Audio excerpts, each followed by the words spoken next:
Olá, você já ouviu a expressão matou por amor?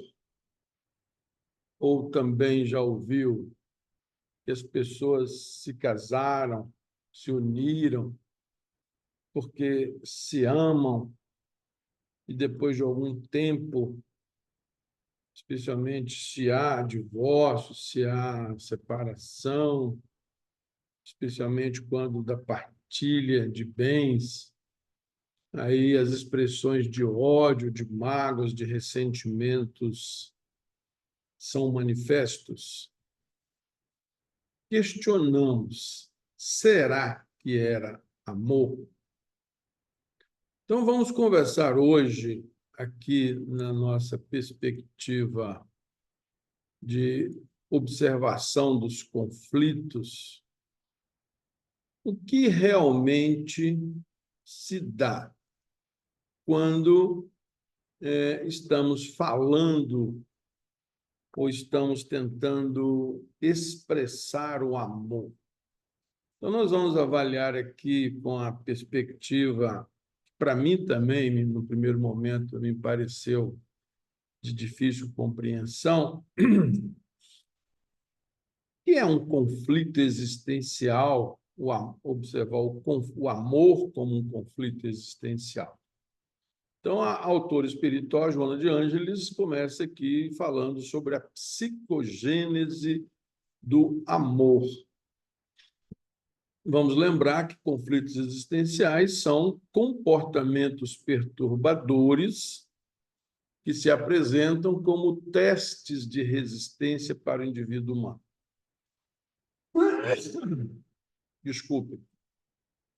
Compreendemos como teste de resistência aquilo que pode nos levar a uma melhor posição após o teste, após a experiência vivenciada. Então, vai dizer a Joana de Ângeles, a veneranda benfeitora espiritual da humanidade, por sua contribuição, especialmente através do médium Divaldo Pereira Franco, na sua obra A Coleção Psicológica da Joana de Ângeles, especialmente enfatizando a psicologia transpessoal, uma corrente psicológica, uma força da psicologia, considerada como a quarta força da psicologia, que aprofunda a análise dos fenômenos transcendentais, como já proposto anteriormente pelo Carl Gustav Jung,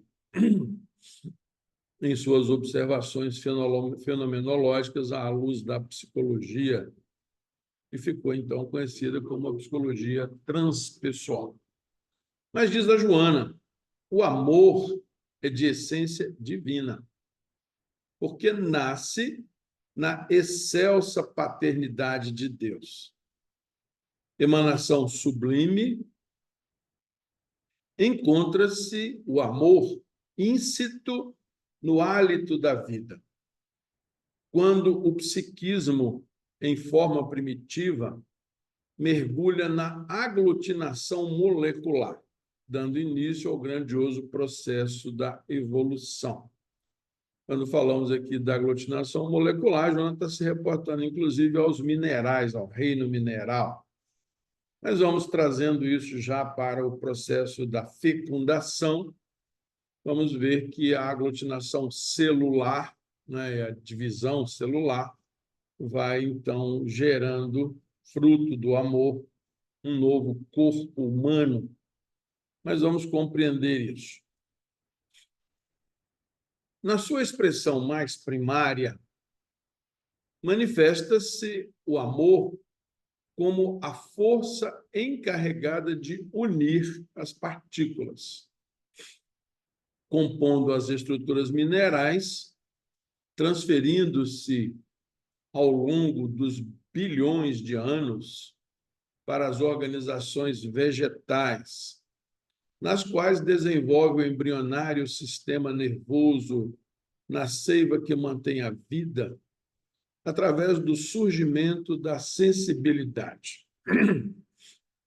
Essa perspectiva aqui de bilhões de anos para muita gente, especialmente do ponto de vista religioso, pode afigurar-se como estranho.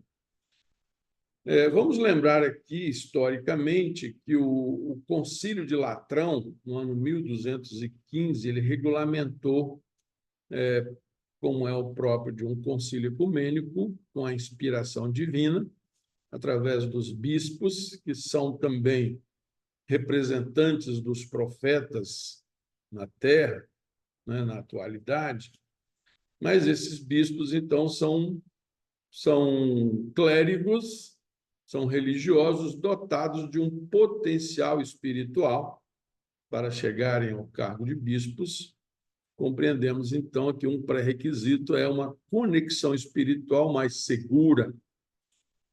Então, um concílio ecumênico é, de certa forma, um lugar de produção de muitos fenômenos transcendentais.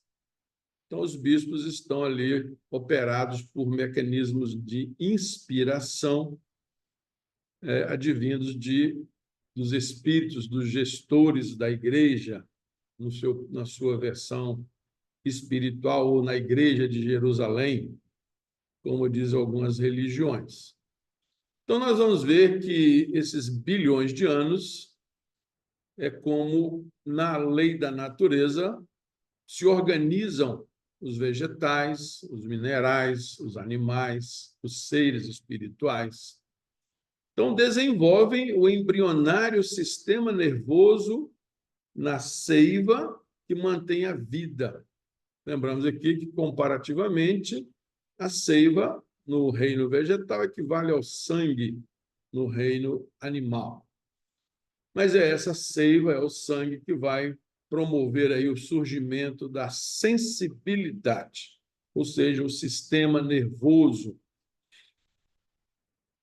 Um novo processo, então, que se desdobra por período multimilenar, trabalha a estrutura vibratória da energia psíquica de que se constitui, facultando-lhe o desdobramento das sensações, até o momento em que surge o instinto nas formas animais. Então, podemos começar a ver aqui que o sentimento do amor, essa força encarregada de unir as partículas, ela é produto do instinto, depois das sensações e depois dos sentimentos. Então, vejamos que há uma inteligência. É nessa fase, uma inteligência organizadora, uma inteligência criadora. Então, é nessa fase que surge o instinto nas formas animais, que se irá modelar o futuro da constituição do ego, da personalidade, ou da consciência, enquanto o princípio inteligente, embora adormecido, inicia-se a elaboração da individualização do self. Então, hoje tido para nós o self como subconsciente, como individualidade, como inconsciente. Então, ele vai se individualizando, vai se desenvolvendo a partir do ego. Então, veja que partimos do exterior para o interior. E é aí que vem hoje uma proposta que se generaliza por todas as áreas de conhecimento humano, como a busca do autoconhecimento. Então, isso na área da educação, da saúde, na área, enfim, do desenvolvimento do ser. E é o processo, então, de individualização do self. Então, vai nos lembrar aqui a Joana de Ângeles, por exemplo, que a fera que lambe o descendente e o guarda exercita o sentimento de carícia, que um dia se transformará em beijos da mãezinha enternecida pelo filho. Então, quando vemos uma fera carregando seu filhote ali nos dentes ou arrastando, está é uma manifestação equivalente a um beijo carinhoso de uma mãe humana. Então, a predominância do instinto na sucessão dos milhares de anos desenvolverá o sentimento de posse. E o sentimento do medo da agressão, induzindo o comportamento violento em defesa da própria vida. Aqui nós começamos a compreender a expressão matou por amor. E isso tem sido objeto de preocupação dos legisladores no mundo inteiro, e aqui no Brasil tomou uma forma da Lei Maria da Penha. Então, nós vemos que a violência doméstica ela é, de certa forma, uma expressão desse sentimento de posse. Então, é minha mulher, é meu marido, é meu filho, é minha família. E aí muita gente ainda não compreende como é que o próprio sistema de justiça pode intervir em deliberações da família, em deliberações da intimidade da constituição familiar, na forma como esta família se compreende. E aí nós hoje compreendemos que essas formas são expressões de lealdade ao que foi absorvido dos avós, dos bisavós.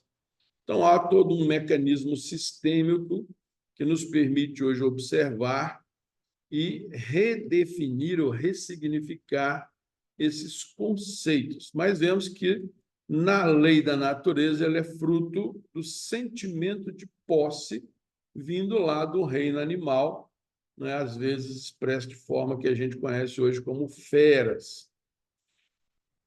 Então, ao longo de milênios, dos milênios, ao alcançar o estado de humanidade, a herança acumulada nos milhões de anos transcorridos no processo de contínuas transformações, essas contínuas transformações, já fizemos algumas referências aqui, no primeiro, considerado dos mais antigos livros da história da humanidade, o I Ching, ou o livro das transformações dos chineses, nos falam, então, dessa necessidade contínua de transformações.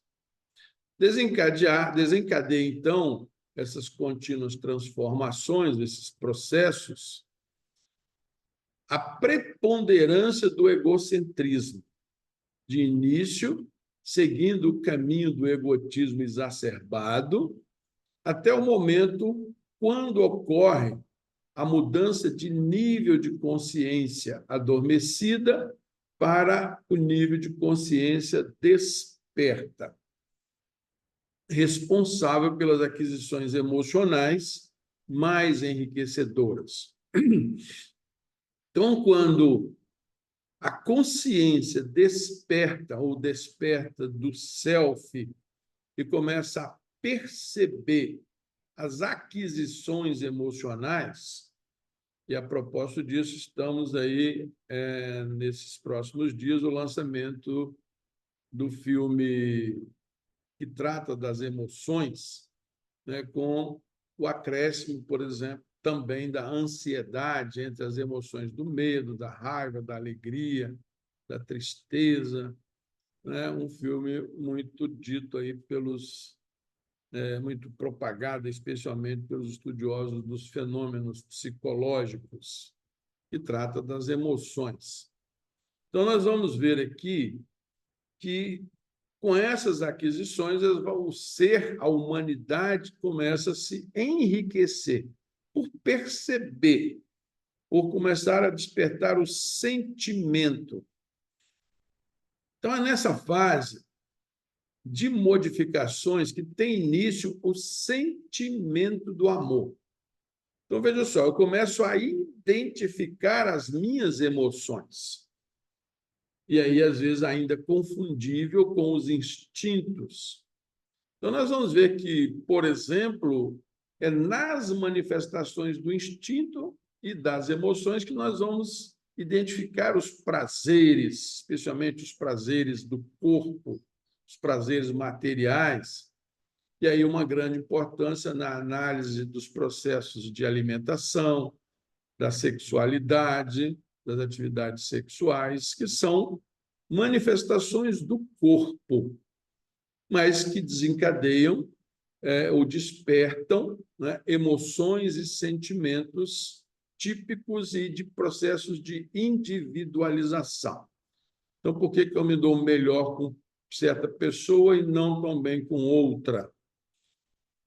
Então, veja só, esse início do sentimento do amor confunde-se ainda com as manifestações do instinto em primitivas formas predatórias contra outras expressões de vida, prevalecendo as sensações que, inevitavelmente, rumam para as emoções dignificantes. Então, nós começamos a perceber aqui, por exemplo, nessas formas predatórias contra outras expressões de vida, começamos a discutir aí crianças, por exemplo, em tenra idade, que já não comem carne, ou seja, já não querem ser predadores de outras expressões de vida animal, né? Então, nós começamos a questionar essa nossa forma de sustento à custa de outras vidas. Então, muitas crianças estão questionando isso, como é perceptível, especialmente nas redes sociais. Então, são espíritos com outras formas de compreensão da vida.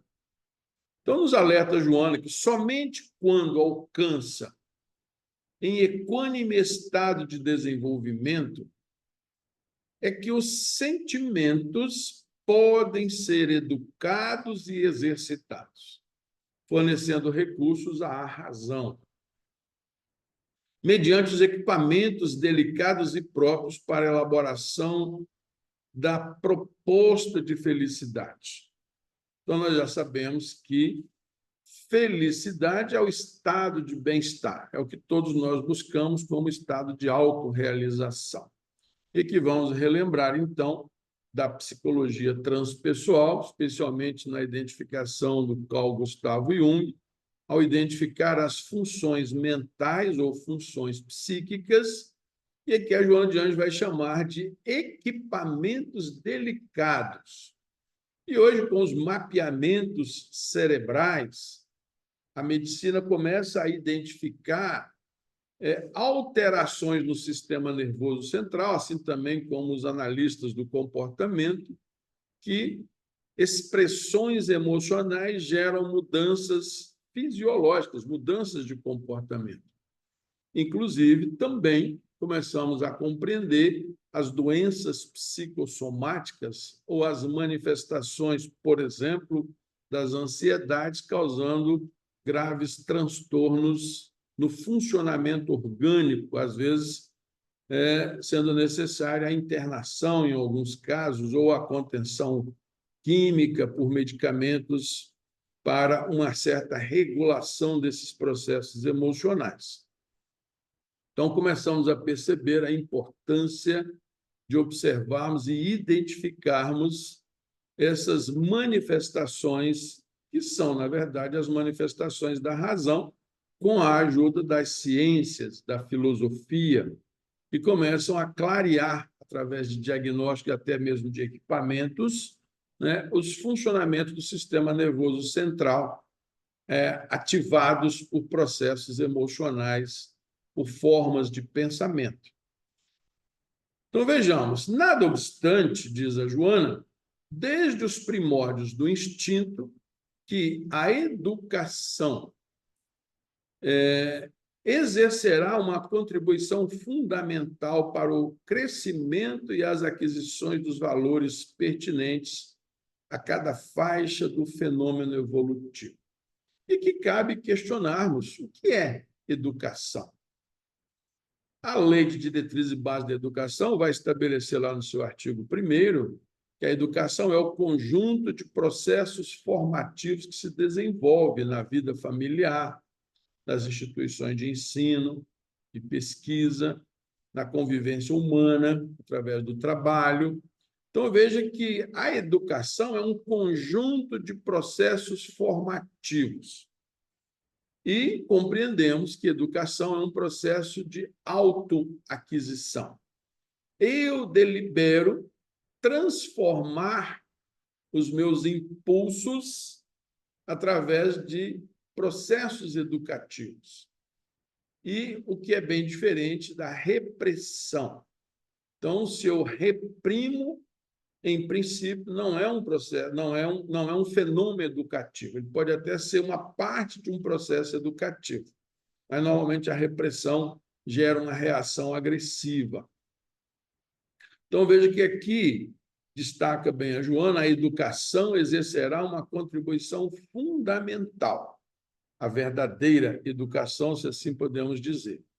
Então, a conquista da razão, especialmente enfatizando aqui pela conquista do conhecimento, das ciências, em decorrência dos automatismos inevitáveis, da fatalidade antropossócio-psicológica, faculta o surgimento da consciência lúcida, que esteve submersa em níveis inferiores, escrava dos impositivos dos instintos primários em prevalência. É aqui que nós estamos falando, e aí nós vamos ver correntes de psicologias, por exemplo, como Abraham Maslow, que vai falar da pirâmide de Maslow, né? Conhecido como a necessidade de satisfação dos instintos como a base da pirâmide. Ou seja, se nós negligenciarmos as nossas necessidades, gerando carências, o instinto pode expressar-se de forma violenta.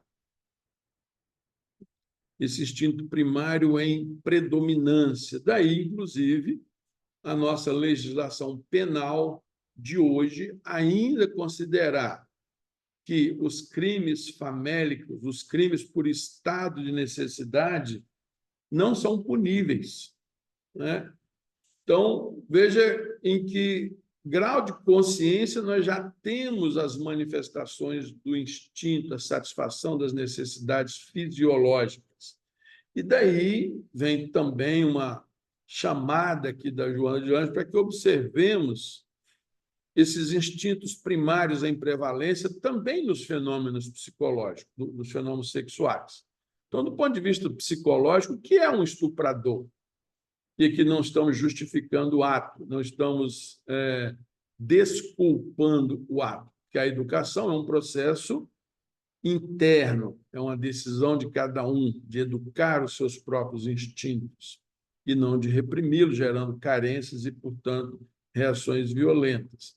Mas é preciso que conheçamos esse processo, não para penalizar aqueles que cometem crimes, mas para ajudá-los a se libertar dessa escravidão dos sentidos, dessa escravidão dos instintos, se assim podemos dizer.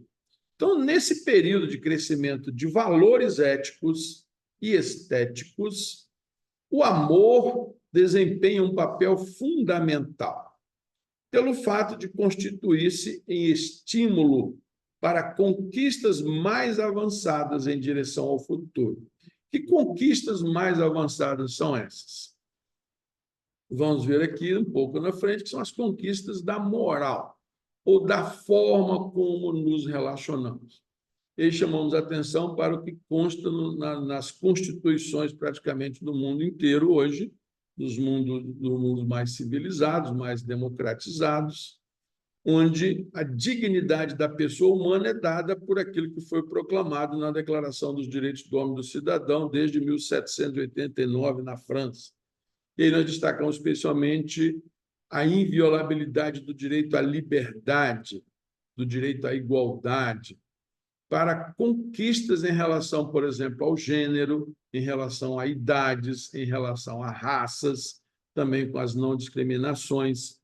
Então, o direito à liberdade é inviolável e é imprescritível, como no nascedouro, lá na Declaração dos Direitos do Homem e do Cidadão. Então, eu não posso prescrever, e não tem como prescrever, eu te dou a sua liberdade.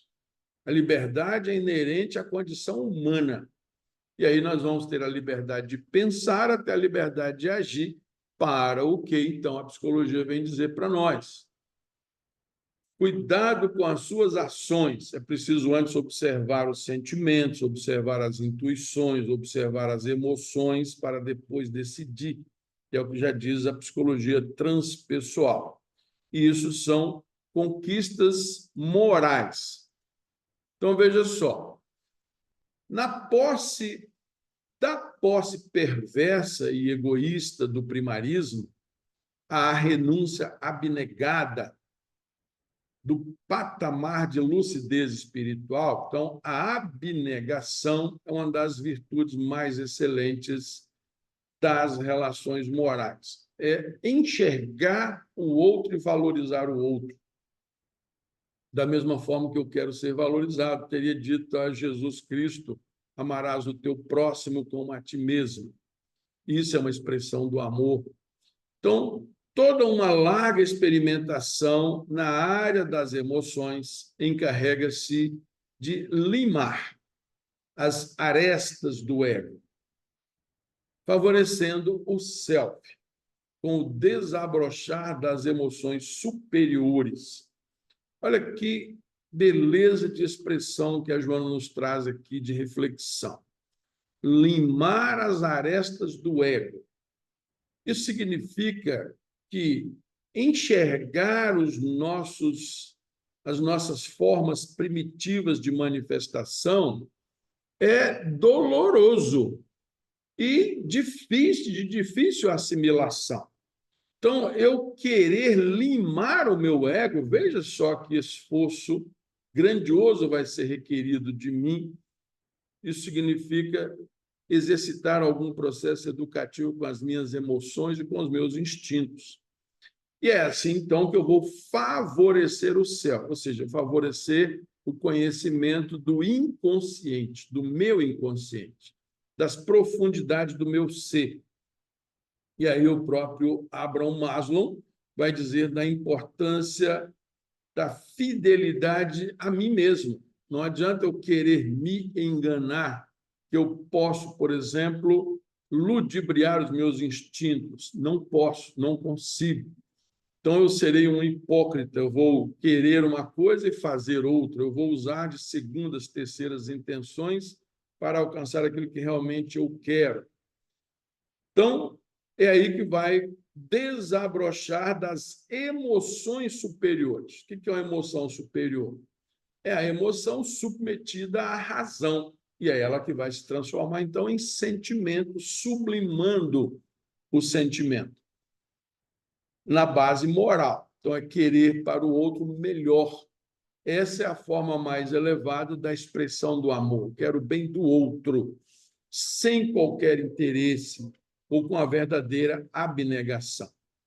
Então, em razão desse demorado processo, o imediatismo do instinto que domina e flui do prazer sensorial, prazer das emoções, prazer dos próprios instintos, afeiçoa-se, tornando-se emoções espirituais, que governarão o porvir do ser em desenvolvimento moral.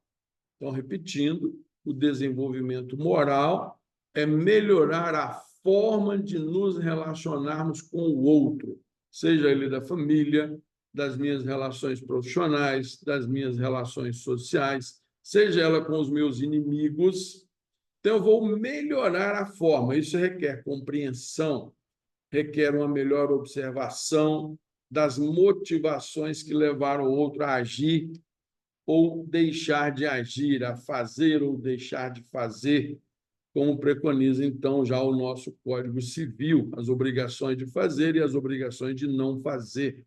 Também compreendemos que as obrigações de não fazer vêm lá dos egípcios, no livro dos Mortos, as 42 confissões negativas, expressas e resumidas nos 10 mandamentos da lei de Moisés, e as obrigações de fazer são as recomendações de Jesus a partir do Sermão da Montanha.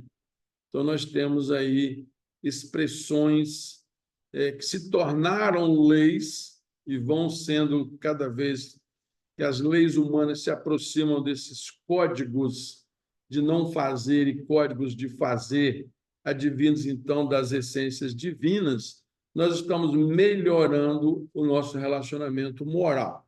Imagina que desde Moisés está o mandamento não matar. E hoje nós vemos aí ainda nos congressos, nos parlamentos, nos sistemas de justiça, as penas de morte, seja elas lícitas ou ilícitas, mas países que ainda abrigam em seus ordenamentos jurídicos as penas de morte. Então, veja que o nosso desenvolvimento moral ainda tem muito a conquistar. Então, a necessidade do amor, nesse longo trânsito, apresenta-se como propelente a conquistas de mais nobres níveis de consciência, responsáveis pela beleza, pelo conhecimento cultural e moral, pelas realizações afetuosas, pela solidariedade humana, pela conquista holística do pensamento universal. Eu vou destacar aqui, por exemplo, pelas artes, né? Pela beleza, pelo conhecimento cultural, e aí, como expressão de cultura, as artes, vamos pensar na música. Quanto que uma música, às vezes, nos eleva o sentimento, mas quanto que ela pode também estimular os instintos. E aí são escolhas educativas que nós vamos fazendo, sem qualquer julgamento. Então, tem momentos que nós vamos precisar de estímulos dos instintos, né? Tem momentos que nós vamos precisar de elevação por músicas que nos conduzam a meditações, a reflexões, a contemplações. Isso são formas de espiritualizarmos. Então, vamos lá.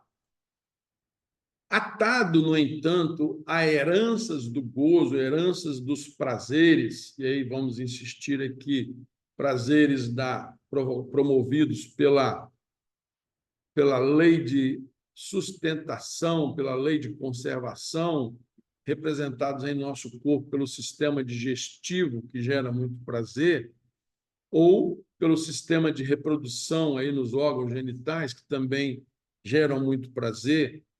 Então, às vezes, asselvajado pelas imposições grosseiras, aí vamos pegar, nesses casos, né, a gula ou a luxúria, como também já proposto pelo Papa Gregório I, ao propor lá os que mais nos afasta do divino, que é a nossa relação moral, que é o amor ao próximo, quando ele, vamos dizer, tipificou os pecados capitais, os 7 pecados capitais, sendo que o mais grave é o orgulho, né? Mas também listou lá a gula e a luxúria como expressões do corpo, dos instintos. Sendo colocado numa perspectiva religiosa como pecado, isso nos remete ao inferno. Mas sendo colocado na perspectiva evolutiva, num processo multimilenar, isso nos coloca numa perspectiva divina, facultando-nos a liberdade de decidir pelo nosso próprio desenvolvimento moral, desenvolvimento espiritual.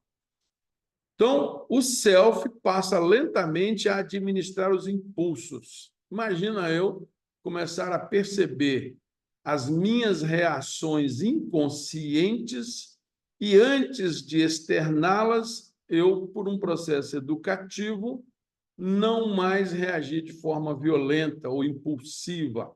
Então, hoje nós compreendemos que uma pessoa educada não é uma pessoa cheia de diplomas, cheia de aquisições intelectuais. Uma pessoa educada é aquela que sabe falar, por favor, com licença, muito obrigado, que sabe expressar o sentimento de gratidão por um benefício recebido, por uma renúncia conseguida, por uma abnegação conseguida, e ainda assim agradecer àquele beneficiário da nossa abnegação, por exemplo, os filhos, os netos.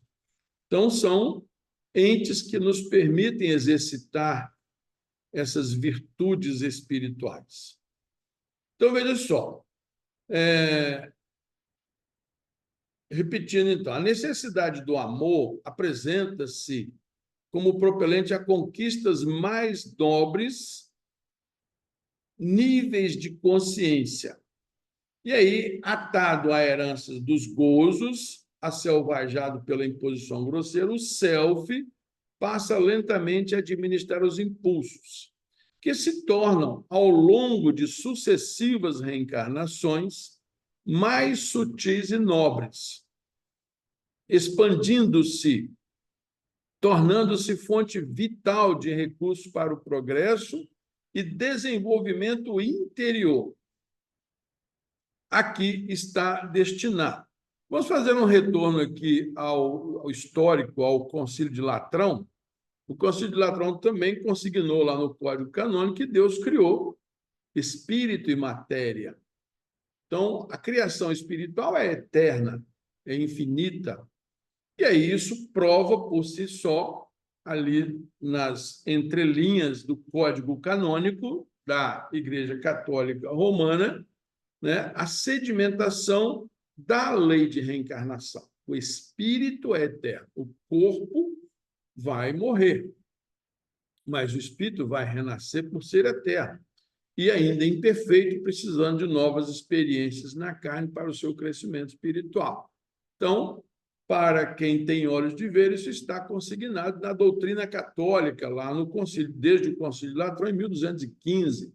Quer dizer, foi suprimido no Concílio de Nicéia, no ano 525, por interesses, né, personalísticos do ego de algumas autoridades, com muito poder à época, e depois ressuscitado no Código Canônico. Então, essa é a nossa visão teológica do desenvolvimento, especialmente dado pelos fenômenos transcendentes expressos dos concílios ecumênicos da Igreja e, naturalmente, reproduzido pelas igrejas evangélicas, que também seguem a mesma cartilha, né, da Igreja Católica Romana, com alguns ajustes também teológicos, alguns ajustes nos seus códigos de conduta da Igreja em si.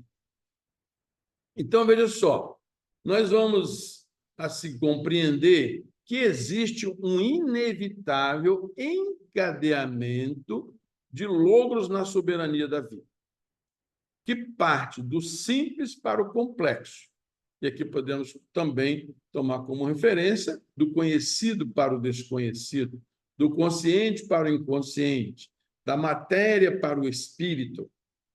Então, da ausência de conhecimento para a sabedoria, mediante a espontaneidade das soberanas leis que elaboram o mecanismo da evolução inevitável. Ou seja, nós estamos sujeitos a uma lei de progresso, a uma lei de evolução. O espírito evolui. O corpo, em cada novo nascimento, é como se renasce com mais potencialidade em razão das aquisições espirituais.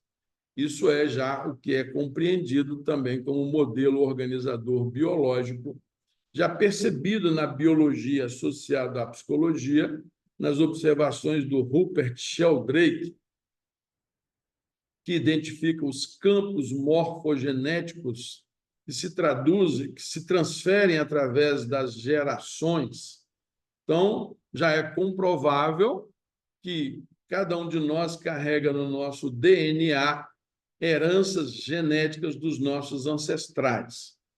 E isso associado à análise dos fenômenos psicológicos. Então, vamos dizer assim, mais uma vez, com a Joana de Ângeles, que uma faísca minúscula responde pela calamidade de um incêndio devorador, desde que encontre combustível próprio para expandir-se. Assim também o conhecimento. Então, cada nova aquisição de conhecimento, isso inclusive já é identificado no sistema nervoso central, gera uma série de novas criações nervosas, né? de novas sinapses. Cada aprendizado gera uma melhoria do nosso sistema nervoso na percepção, gerando novas habilidades de perceber e subsidiando a razão. Então, da mesma forma, o amor, apresentando-se em mínima expressão nas primárias manifestações, encontrando estímulo, desenvolve os sentimentos e transforma-se em oceano de riquezas. Teria dito Jesus, ou disse Jesus, que uma das expressões do amor é a fé, a esperança, a caridade, são as virtudes excelentes que todos nós humanos já nascemos com essas virtudes teologais, são virtudes inatas. Então, uma expressão do amor, uma mínima, como disse Jesus, do tamanho de um caroço de mostarda, pode transformar-se em uma floresta. É só observar essa aglutinação de moléculas com as perspectivas do amor no processo criativo divino. Então, vai dizer Joana aqui, então, que a fatalidade da chispa divina, o Espírito é essa chispa divina, a centelha divina, que vitaliza os diversos reinos da natureza, mineral, animal e vegetal, é alcançar o estado de plenitude, ou seja, o reino dos céus, ou como diriam os budistas, o nirvana, e outros tantos nomes que cada segmento de compreensão humana vai adotando. Então, para os cristãos, o reino dos céus, para os budistas, o nirvana. Então, veja que começa com essa chispa divina que gerou os instintos, as emoções, os sentimentos, agora transformada em amor. Também disse Jesus, o amor cobre uma multidão de pecados. Então, quando eu passo a amar verdadeiramente, eu também aí compenso todos os erros cometidos através do exercício pleno do amor. Então, é totalmente impossível evitar-se o processo de contínuas transformações, desde a essência cósmica, que se faz psiquismo individual, mais tarde, espírito pensante, rumando para a sublimidade. Espírito pensante aqui, que é o fruto do processo de individualização, iniciado, então, com a aglutinação molecular, em razão da lei divina que promove os instintos, as emoções. Nós nos convidamos você a inscrever-se num workshop sobre gestão de conflitos e justiça com a consciência de si, o nosso próximo evento, então, no dia 29 de junho, no nosso espaço aqui profissional, com orientações sobre direito, sobre psicologia, sobre constelações familiares e sobre espiritualidade. Constelações familiares aqui como método de observação dos fenômenos sistêmicos que se dão nas nossas relações cotidianas, especialmente na família e nas relações afetivas mais próximas, inclusive as relações de trabalho. Então, nós teremos uma parte teórica, parte dinâmica e exercícios sistêmicos nesse workshop. Colocamos aí à sua disposição, te convidamos a se inscrever. Esse workshop é uma forma de a gente começar a conversar de forma dinâmica, de uma forma, podemos dizer, através de exercícios que nos permitem compreender, né, quem que realmente somos e de que forma participamos nas nossas relações afetivas, gerando conflitos ou solucionando os conflitos. Agradecemos a sua participação, a Fátima Lima, que está conosco já há algum tempo, né? E o filósofo Barreto. Nós agradecemos também a participação, a paciência e a colaboração do carinho de estar conosco. Paz e serenidade para o seu dia.